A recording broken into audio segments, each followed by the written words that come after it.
Sweet ఇదిగోండి. ఆ కింద కూర్చున్న ప్రొడ్యూసర్స్ ఉన్నారు, అలాగే మనకి గెస్ట్లు ఉన్నారు. అదేంటి మొత్తం డబ్బా తీసుకున్నారు? పర్లేదు తీసుకోండి. ఎవరికి పెడతారు? ఒకళ్ళకి ఒకరికి పెట్టి పేరు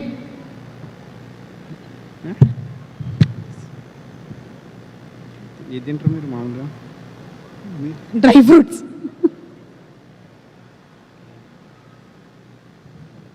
ఏం జరుగుతుందండి ఇక్కడ? ఇదేంటిది? నాకేనా?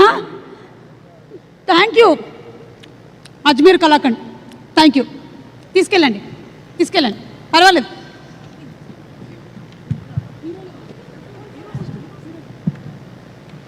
ఓకే, సో సినిమా మనకి ఫస్ట్ సినిమాతోనే మంచి క్రేజ్ని సంపాదించి, ఫస్ట్ సినిమానే సూపర్ డూపర్ హిట్ అయిపోయి, సెకండ్ సినిమా ఇలా టీజర్ పడగానే ఎప్పుడెప్పుడు రిలీజ్ అవుతుంది, బుకింగ్స్ ఎప్పుడు ఓపెన్ అవుతాయి అనేంత క్రేజ్ని సంపాదించుకున్నారు. ఈ